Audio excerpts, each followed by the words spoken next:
বংশের লোকদের সঙ্গে আলোচনা করেন, এ বংশের লোকেরা, লাগাতার স্বপ্নে দেখেছি পূর্বপুরুষ ইসমাইল আলাইহিস সালাতু ওয়াস সালামের পদনিস দ্বারা জমজম কূপ বের হয়েছিল। এটা নাকি বন্ধ হয়ে গেছে, নিদর্শনও বাতায়া দিছে, আমি এটা খনন করব। বংশের লোকেরা বিরোধিতা করছেন। বংশের লোকেরা বলে না না, খনন করা যাবে না। হযরত আব্দুল মুত্তালিব মানে নাই, বংশের লোকদের কথা না শুই না নিজের একমাত্র একটা সন্তান নাম হলো হারেস, হারেসকে সাথে নিয়া কুন্তি খুদাল নিয়া নির্দিষ্ট স্বপ্নে দেখা নির্ধারিত স্থানে গেছে। আব্দুল মুত্তালিব মাটি খনন করেন, হারেস মাটি নিয়া সরান। এভাবে 3 দিন পর্যন্ত মাটি খনন করতেছে। 3 দিন পরে হঠাৎ দেখে সুন্দর একটা কূপ বের হয়ে আসছেন। আল্লাহু আকবার বলেন। আব্দুল মুত্তালিব ওই সময় খনন করতে করতে কূপ দেখা আল্লাহু আকবার বলে চিৎকার করেন আর বলে হাদা তুয়া ইসমাইল, হাদা তুয়া। হযরত ইসমাইল আলাইহিস সালাতু ওয়াস সালাম যখন ছোট শিশু,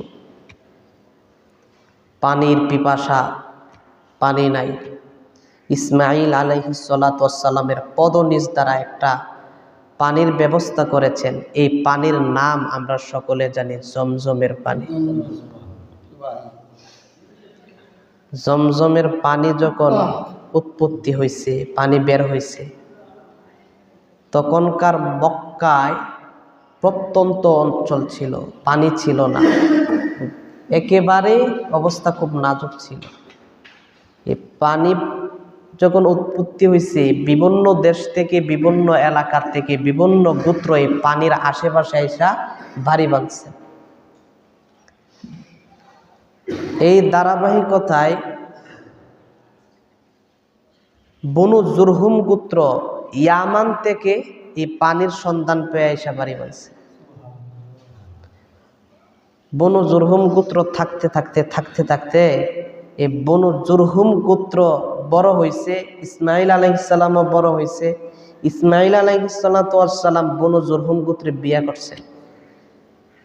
ইসমাইল আলাইহিস সালাতু ওয়াস সালামকে আল্লাহ নবুয়তিও প্রদান করছে। কাবাঘর বানাইছে ইব্রাহিম আলাইহিস সালাম আর ইসমাইল আলাইহিস সালাম দুইজনে মিলে। এই জন্য কাবাঘরের মোতাওয়াল্লি ইসমাইল আলাইহিস সালাতু ওয়াস সালামের বংশের লোকদের মধ্য থেকে মোতাওয়াল্লি হয়, কাবা পরিচালনা করে, তার মানে মক্কা পরিচালনা করে।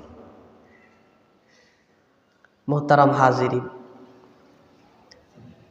ইসমাইল আলাইহিস সালাতু ওয়াস সালামের ইন্তেকালের পরে ইসমাইল আলাইহিস সালাতু ওয়াস সালামের সন্তান কিদার রহমাতুল্লাহি আলাইহি তিনি কাবাঘরের মুতাল্লি হয়েছেন। এভাবে চলতেছে। কিন্তু বনু জুরহুম গোত্রের মধ্যে ইসমাইল আলাইহিস সালাতু ওয়াস সালাম বিয়ে করার কারণে ওই গোত্রের সঙ্গে ইসমাইলের গোত্রের খুব সম্পর্ক ছিল। কিন্তু সম্পর্ক থাকলে কি হবে, ইসমাইল আলাইহিস সালাতু ওয়াস সালামের ইন্তেকালের পরে যখন সময় অতিবাহিত হইতেছে, তখন এই উভয় গোত্রের মধ্যে খুব ঝামেলা সৃষ্টি হয়েছে, ঝগড়া ফাসাদ সৃষ্টি হয়েছে। বনু জুরহুম গোত্র ঝগড়া করে কাবাঘরের মোতাওয়াল্লির দায়িত্ব, কাবা পরিচালনার দায়িত্ব হাতে নিছেন। পরিচালনা করতে করতে দেখা গেছে স্বৈরাচার হয়ে উঠছে, জুলুম নির্যাতন, হাসিনা হয়ে গেছে আর কি। দেশ পরিচালনা করতে করতে জুলুম নির্যাতন করা আরম্ভ করছে। মক্কার সমস্ত অধিবাসীরা মিলে বনু জুরহুম গোত্রের বিরুদ্ধে যুদ্ধ ঘোষণা করে বনু জুরহুম গোত্রকে বিতাড়িত করে দিয়েছেন মক্কা থেকে। বনু জুরহুম গোত্র যাওয়ার সময় ওই যে জমজম কূপের মধ্যে কাবাঘরের সমস্ত সম্পত্তি নিক্ষেপ করে মাটি দ্বারা ভরপুর করে এই জমজম কূপকে নিশ্চিহ্ন করে দিয়েছেন, তার কোনো চিহ্ন নাই। মুহতারাম হাজিরিন, যাওয়ার সময় এই জমজম কূপ নষ্ট করে গিয়েছেন। আবার ইসমাঈল আলাইহিস সালাতু ওয়াস সালামের বংশের মধ্যে এই কাবা ঘরের দায়িত্ব, মুতাওয়াল্লির দায়িত্ব, পরিচালনার দায়িত্ব ইসমাঈলের বংশের মধ্যে আসছে। শত শত বছর যাইতে যাইতে যাইতে যাইতে যেই দিন নবীজির দাদা আব্দুল মুত্তালিবের কাছে কাবা ঘরের দায়িত্ব আসছে, কাবা পরিচালনা করে, আব্দুল মুত্তালিব কাবা প্রান্তরে ঘুমায় রইছেন। ঘুমের ঘরে স্বপ্নে দেখেন কেউ জানে হযরতে আব্দুল মুত্তালিবকে ডাইকা ডাইকা বলে, আব্দুল মুত্তালিব তুমি বাররা খনন করো, বাররা। আব্দুল মুত্তালিব বলে, বাররা কি? আমি চিনি না। লোকটা কিছু বললেন না, চলিয়া গেলেন। আব্দুল মুত্তালিবের ঘুম ভাঙে গেছে। দ্বিতীয় দিন কাবা প্রান্তরে হাতিমে কাবার নিকট আব্দুল মুত্তালিব আবার ঘুমায় রইছেন। অপরিচিত ব্যক্তি আবার আইসা বলে, আব্দুল মুত্তালিব তুমি মাজনুনা খনন করো। একইভাবে আব্দুল মুত্তালিব বলে, মাজনুনা কি? এটা তো আমি চিনি না, মাজনুনার পরিচয় আমাকে দাও। লোকটা কিছু বললেন না, লোকটা আবার চলিয়া গেছেন, ঘুম ভাঙে গেছে। তৃতীয় দিন আবার ঘুমাইছেন। ঘুমের ঘরে অপরিচিত ব্যক্তি আব্দুল মুত্তালিবকে বলে, আব্দুল মুত্তালিব তুমি তিবা খনন করো, তিবা। আব্দুল মুত্তালিব তিবা চিনে না, আবার প্রশ্ন করে, তিবা কি? আমাকে পরিচয় দাও। লোকটা কিছু বললেন না, লোকটা আবার চলিয়া গেছে, ঘুম ভাঙে গেছে। চতুর্থ দিন আবার ঘুমাইছে। ঘুমের ঘরে ওই অপরিচিত ব্যক্তি আইসা আব্দুল মুত্তালিবকে বলে, আব্দুল মুত্তালিব তুমি জমজম খনন করো, জমজম খনন করো। আব্দুল মুত্তালিব বলে, জমজম কি? আমি তো জীবনে শুনি নাই, জমজম কি? একটু পরিচয় দাও না। চতুর্থ দিনের মাথায় আব্দুল মুত্তালিব রে জমজম কূপের পরিচয় দিচ্ছেন। আগন্ত অপরিচিত ব্যক্তি বলে, লা তানজিফু আবাদান ওয়ালা তুজাম্মু তুসকাল হাজিজুল আযম। এ আব্দুল মুত্তালিব, জমজম কূপ চিনো না? জমজম কূপ এমন একটা কূপ, এই কূপের পানি জীবনে শেষ হবার নয়, জীবনে বন্ধ হবার নয়। জমজম কূপের পানি অসংখ্য অগণিত হাজী সাপরা পান করবে। যেই জমজম কূপ তোমার পূর্বপুরুষ ইসমাঈল আলাইহিস সালাতু ওয়াস সালামের পদনিস দ্বারা বের হয়েছিল, এই হলো জমজম কূপ। এই জমজম কূপটা তুমি খনন করো। আল্লাহু আকবার বলেন। আব্দুল মুত্তালিব স্বপ্নে ঘুম ভেঙে গেছেন। বংশের লোকদের সঙ্গে আলোচনা করেন, এ বংশের লোকেরা, লাগাতার স্বপ্নে দেখেছি পূর্বপুরুষ ইসমাঈল আলাইহিস সালাতু ওয়াস সালামের পদনিস দ্বারা জমজম কূপ বের হয়েছিল, এটা নাকি বন্ধ হয়ে গেছে। নিদর্শনও বাতায়া দিছে, আমি এটা খনন করব। বংশের লোকেরা বিরোধিতা করছেন। বংশের লোকেরা বলে, না না, খনন করা যাবে না। হযরত আব্দুল মুত্তালিব মানে নাই। বংশের লোকদের কথা না শুই না নিজের একমাত্র একটা সন্তান নাম হলো হারেস, হারেসকে সাথে নিয়া কুন্তি খুদাল নিয়া নির্দিষ্ট স্বপ্নে দেখা নির্ধারিত স্থানে গেছেন। আব্দুল মুত্তালিব মাটি খনন করেন, হারেস মাটি নিয়ে সরান। এভাবে 3 দিন পর্যন্ত মাটি খনন করতেছে। 3 দিন পরে হঠাৎ দেখে সুন্দর একটা খুব বের হয়ে আসছেন। আল্লাহু আকবার বলেন। আব্দুল মুত্তালিব ওই সময় খনন করতে করতে খুব দেখা আল্লাহু আকবার বলে চিৎকার করেন আর বলে হাদা তুয়া ইসমাইল, হাদা তুয়া রে, এটাই তো ইসমাইল আলাইহিস সালাতু ওয়াস সালামের খুয়া, আমি পেয়ে গেলাম। আলহামদুলিল্লাহ, আলহামদুলিল্লাহ। আমার ভাইরা, হযরতে আব্দুল মুত্তালিব এই জমজম খুব পাওয়ার পরে খুশি আনন্দ আত্মহারা হয়ে গেছেন। এই জমজম কূপটাকে ভালো করে পরিষ্কার করছেন।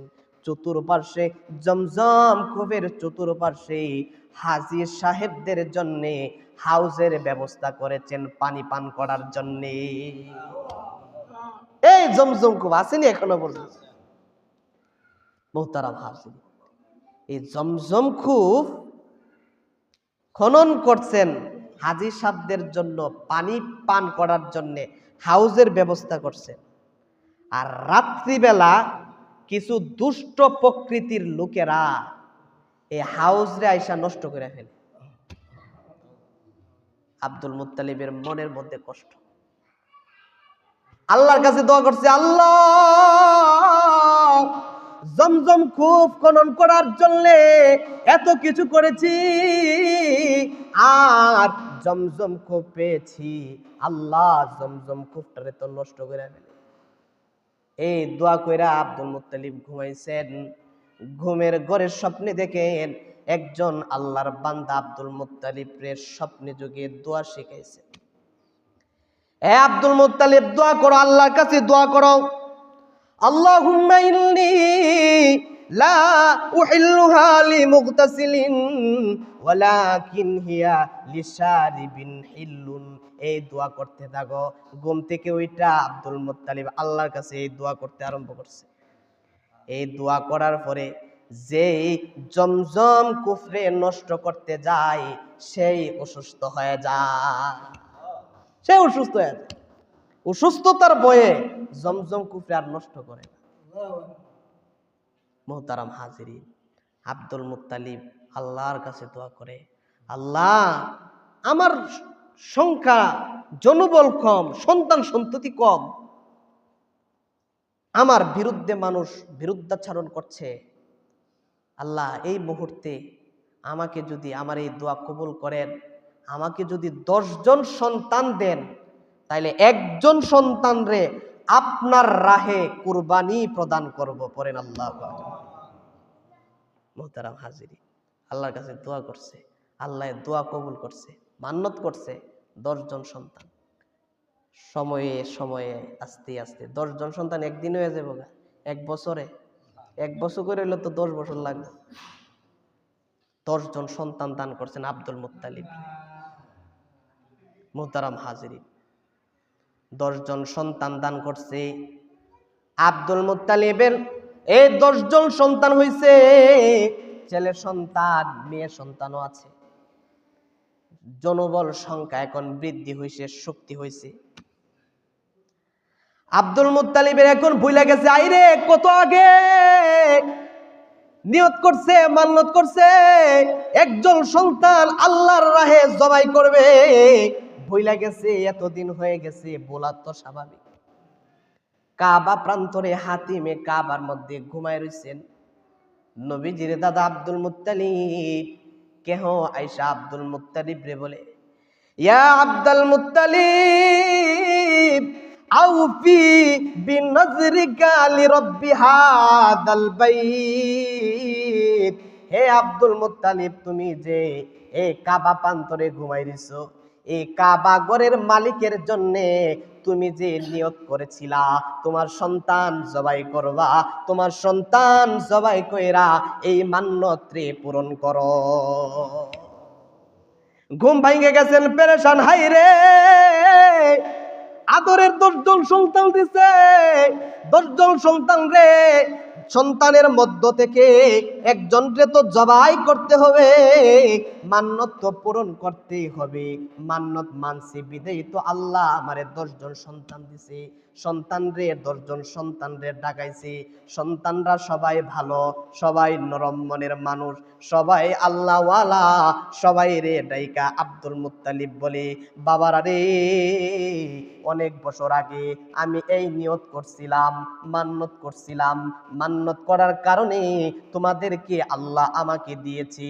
এখন তোমাদের মধ্য থেকে একজন রে আল্লাহর রাহে জবাই করতে হবে। তোমরা কি প্রস্তুত আছো? তোমরা কি রাজি আছো?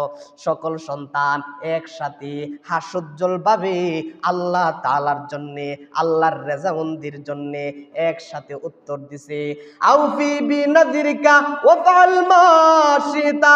ও বাবা, আপনি নিয়ত করেছেন জবাই করবেন, মান্নত করেছেন, আপনার মান্নত যেভাবে মনে চায় সেভাবে আপনি পূরণ করেন। আলোচনা শুনছেন আর কোনদিন? বেশিরভাগই শুনছেন না। আমার ভাইরা, আব্দুল মুত্তালিব আবার লটারির ব্যবস্থা করছেন। লটারির মধ্যে যার নাম আসে তাকে আল্লাহর রাহে জবাই করবে। লটারি পালছেন, লটারির মধ্যে ঘটনাক্রমে নবীজির বাবা সবার মধ্যে সবার আদরের ভাই, আদরের আব্দুল মুত্তালিবের আদরের সন্তান, ভাইদের আদরের ভাই আব্দুল্লাহ, যার কপালের মধ্যে নবুয়তের চিহ্ন, সুবহানাল্লাহ। আব্দুল্লাহর নাম এসে গেছে। এ আদরের সন্তানের হাতে ধরছেন, আরেক হাতে তরবারি নিচে, ছুরি নিচে। আব্দুল্লাহরে জবাই করবে, আল্লাহর রাহে জবাই করবে। আব্দুল্লাহ হাসতেছেন, সুবহানাল্লাহ বলে, হাসতে হাসতে রওনা করতেছেন। 10 ভাইদের মধ্যে কান্নার রোল পড়ে গেছে, বোনদের মধ্যে কান্নার রোল পড়ে গেছে। হাইরে আমাদের আদরের ভাইরে জবাই করে ফেলবে, এটা তো মানা যায় না। আমাদের ভাইরে যদি জবাই করে ফেলে, আমাদের ভাইরে তো পাইব না, মান্নত তো পূরণ করতে হবে। বাবাকে বলেন, আব্দুল মুত্তালিব রে বলে, ও বাবা, অন্য কোনো ব্যবস্থা করা যায় কিনা?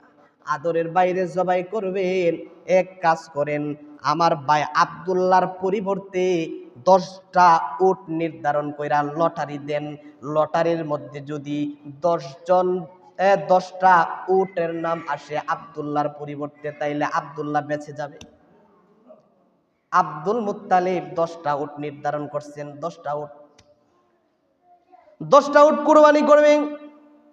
লটারি দিচ্ছেন, আব্দুল্লাহর নামে আসছে, লটারির মধ্যে আর উটের নাম আসে। বলে আরো 10টা বাড়ান। লটারি দিছে, আব্দুল্লাহর নাম আসে, উটের নাম আসে না, আরো 10টা বাড়ান। বাড়াইতে বাড়াইতে 100 করছে উট। 100টা উট, 100টা উট যখন হইছে, লটারি দেওয়ার পরে লটারির মধ্যে আব্দুল্লাহর নামের পরিবর্তে 100 উটের নাম বেশি এসেছে। সকলে আনন্দ, আলহামদুলিল্লাহ, আলহামদুলিল্লাহ। আমাদের ভাইয়ের পরিবর্তে 100 উট নির্ধারণ হয়ে গেছে, ফিদিয়া শুরু। আমাদের ভাই বেঁচে গেছেন। আমার ভাইরা আব্দুল্লাহ, যার কপালের মধ্যে নবুয়তের ছাপ আছে, যার থেকে আখির নবী গোটা পৃথিবীর মধ্যে আসবেন, এই আব্দুল্লাহ বেঁচে যাওয়াটাই স্বাভাবিক। আব্দুল্লাহ বেঁচে গেছে। আব্দুল্লাহর পরিবর্তে 100 উট আব্দুল মুত্তালিব জবাই করেছেন। পড়েন সুবহানাল্লাহ। এই জন্য একজন মানুষের, নবীজির প্রাথমিক জমানায় একজন মানুষের ফিদিয়া 10টা উট। পূর্বেকারের সিস্টেম। এই ঘটনার পর থেকে একজন মানুষের ফিদিয়া দেওয়ার লাগে 100 উট। একজন মানুষের ফিদিয়া শুরু 100। আমরা জমানাতে একটা ফার্দা মাইরা জরিমানা ধরলে 1 লাখ 2 লাখ 10 লাখ দেলে নেমে যায়। একটা মানুষের দাম এটা না। শরীয়ত বলছে 100 উটের সমপরিমাণ ফিদিয়া দিতে হবে। মুহতারাম হাজিরিন, এই হলো আজকের ইতিহাস। আব্দুল্লাহ যার ব্যাপারে জবাহের জন্য নির্ধারণ হয়েছে, আর জবাই থেকে আব্দুল্লাহ আল্লাহর ফজলক্রমে বেঁচে গেছে। মুহতারাম হাজিরিন, এই হলো একজন আব্দুল্লাহ, জবাই থেকে বেঁচে গেছেন। আরেকজন হচ্ছে হযরত ইসমাঈল আলাইহিস সালাতু ওয়াস সালাম, যাকেও জবাইয়ের জন্য নির্ধারণ করা হয়েছে, আবার জবাই থেকেও বেঁচে গেছেন। এই হলো দুইজন পুরুষ, যেই দুইজন পুরুষ নবীজির বংশের, জবাইয়ের জন্য নির্ধারণ হয়েছে, আবার জবাই থেকে বেঁচে গেছেন। এই জন্যে রাসূল করিম সাল্লাল্লাহু আলাইহি সাল্লাম রে কেহ কেহ আয়েশা ডাক দিতেন, ইয়া ইবনাস সাবিহাইন, এ দুইজন জবাইয়ের জন্য নির্ধারিত বাবার ছেলে। আর রাসূল মুস্কি মুস্কি হাসতেন। পড়েন সুবহানাল্লাহ।